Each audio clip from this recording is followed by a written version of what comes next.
Few debates in education are as well known as the Great Media Debate that started between education researchers Richard Clark and Robert Kozma.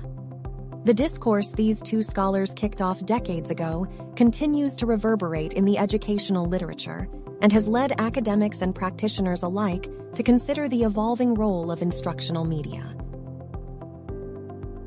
Educational researchers have looked to various forms of media as means for the improvement of instruction. Robert Reiser has traced the arc of educational media evolution during most of the 20th century, starting with the audio-visual instruction movement during World War II. Computer-assisted instruction eventually joined the mix and continues to be a significant, if not the most significant, force in the use of media for instructional purposes. In 1983, Clark rocked the education world with the publication of his article titled "Reconsidering Research on Learning from Media." While his premise was controversial, his message was simple. Quote, "Media do not influence learning under any conditions." Unquote. Clark's claim was bold and made waves among educators. He even shared in an interview that he received hate mail in response. Why were so many offended by Clark's position? Countless people and organizations have dedicated their lives to discovering how media improves instruction and education in general. For a researcher to come along and effectively say media doesn't matter is understandably upsetting. But why did Clark make this assertion? And why didn't he concede at any point during the ensuing decades of active academic discourse? In hindsight, it's easier to understand his position. Media of the time was both primitive and cost-prohibitive, and it may not have offered any additional learning benefit. Even so, it was clear that technology was becoming a revolutionary force across other aspects of education and daily life. By 1994, as technology evolved, the debate remained in full swing. Clark, perhaps fairly, says we must maintain a distinct separation between method and medium.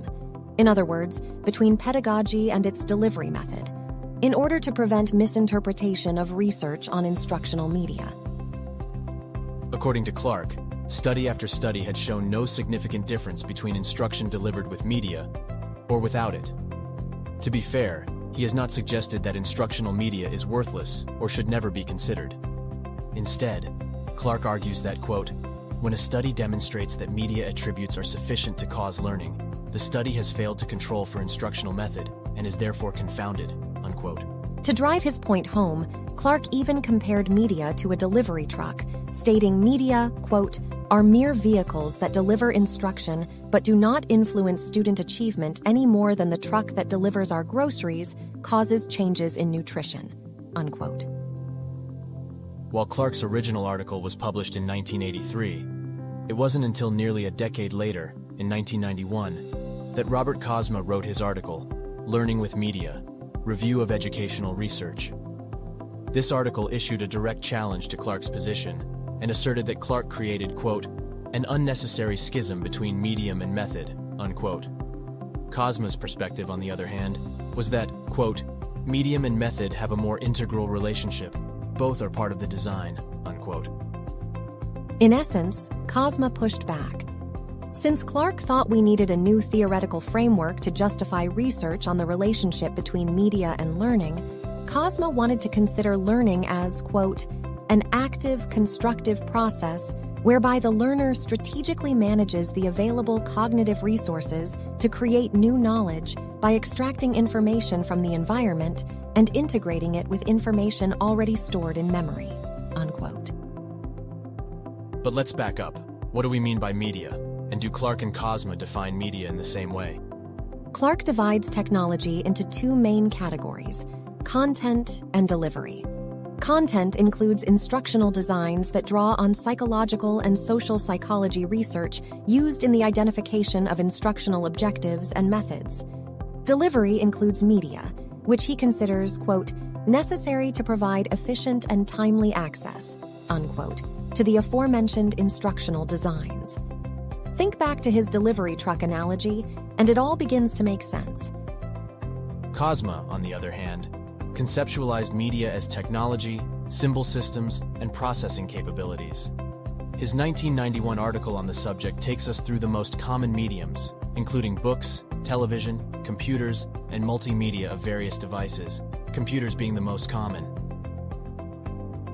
Clark and Kozma set in motion a wide academic discourse on the role of media in education. Their contrasting views catalyzed a burgeoning field of academic study that has contributed decades of research on educational media.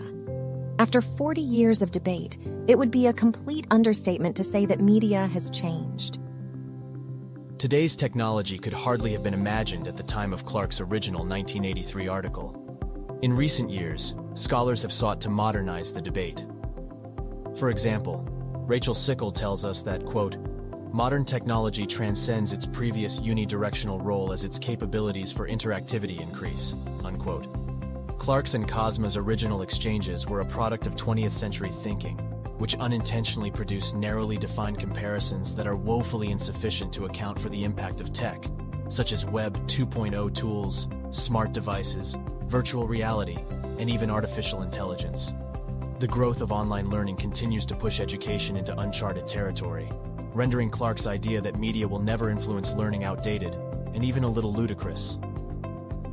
Given the dramatic evolution of technology, you'd think Clark would have either revisited his position or suggested further research.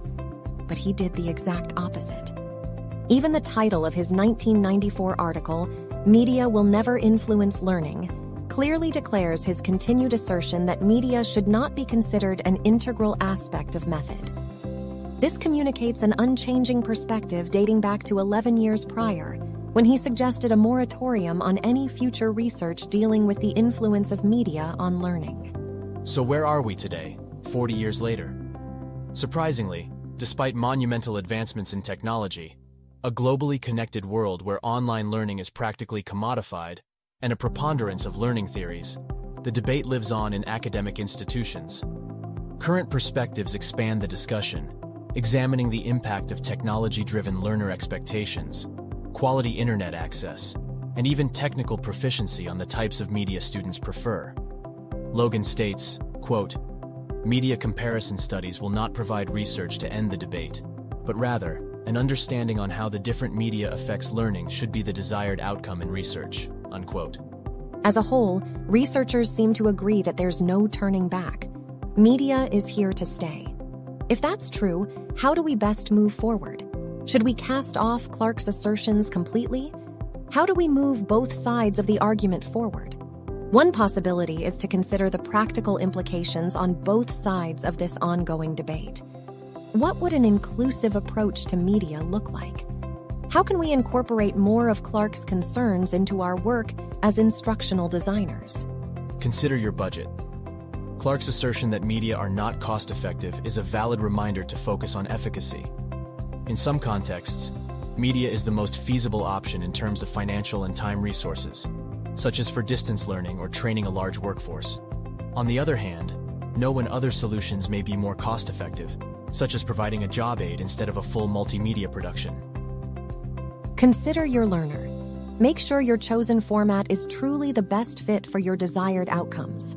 As Clark stated, quote, "If you find a media that impacts learning for a task, you must ask yourself if another media would result in the same outcome," unquote.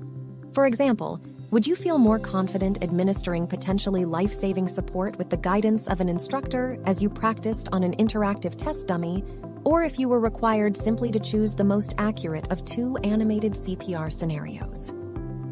Evolve with technology.